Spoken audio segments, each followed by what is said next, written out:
Okay, I picked up this book because at one point, I was looking at business acquisitions and mergers and acquisitions and startups and so on.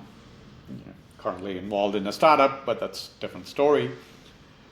Anyway, I got this book. I think I saw this book on Amazon recommendations and sounded very interesting, based on the title and also what the information was and reviews were. So that's why I picked up the book. Half of the book it was kind of, this is going to be a short review. It's not going to be a long review because it's not a lot, well, I guess a big book to read. More of a, I would say, yeah. So it's kind of a quick read, not a long read. So the whole thing starts with the book kind of goes through the process. These guys, the two guys who wrote the book, essentially long experience in mergers and acquisitions, business acquisitions, maybe even helping business owners buy, sell, all that kind of stuff, normal and private equity, I think, field too. And what they figured out based on their experience was what the difficulties were with the mergers and acquisitions model or the roll-up model, where you buying a bunch of businesses and forming a big conglomerate of businesses, which is one of the things people do, especially the private equity firms and all, which I kind of dwelt into it or dug into it, I want till recently, till I kind of got focused on doing a startup.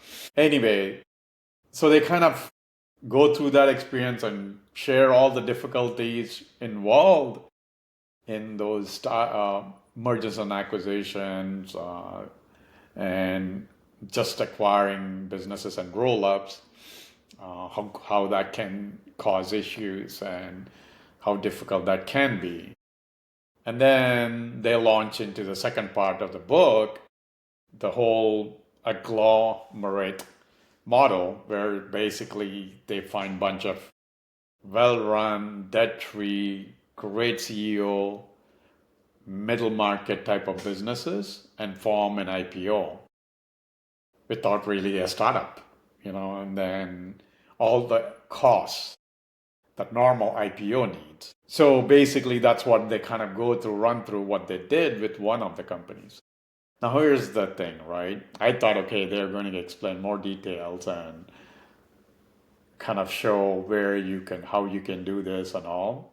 By going through their information, this is more of a marketing book for their, essentially, that's what it is going to approach them on creating that IPO, because it's a lot of legalese that you have to go through to list it and figure out where to list it. So their whole thing about, oh, this is easier than mergers and acquisitions, no, that's absolutely not true based on the information. You got to know a lot of legal stuff and how to do the IPO, where to do the IPO, which stock exchange, because they did it in Europe. Yeah, it's doing great. And yeah, you don't have to worry about managing or finding people to operate businesses, all that stuff, because these are existing businesses and existing business owners benefit by the IPO because everybody's, net income goes up or net worth goes up because now, the stock market is trading on them, and with the proven businesses they have, it's valuable and probably even can provide dividends, solid cash flow, debt-free type of businesses. But individually they couldn't go to IPO because they're not big enough to do IPO. But now 5-10 businesses together, now they are multi-million dollar businesses, and board of directors, whatever, all that stuff, right? Anyway, in theory, great concept. In practicality, really, nobody, normal person cannot do it. You have to have a lot of experience, a lot of legalists to deal with, and you still need a lot of money to do that.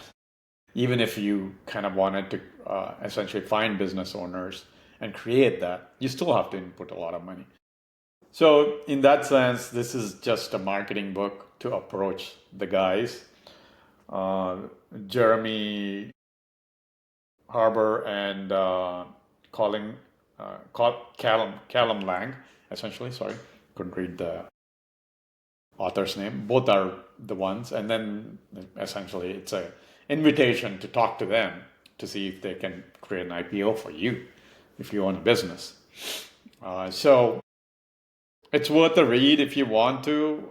I personally think it's just marketing. Great yeah, concept is interesting, potentially great. True, lot less headaches to deal with. But the difficulty is going through all that paperwork. You still have to invest a lot. Versus if you're going to acquire businesses, there are ways to acquire businesses without not much money, depending on how you do it and all. Versus this one, definitely it's a lot of money to create that process and need an understanding of the stock market, rules, processes, all that.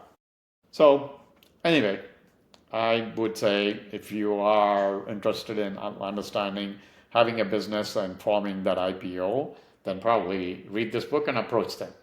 That's how I would read it. If not, I don't know if it's worth to read that much.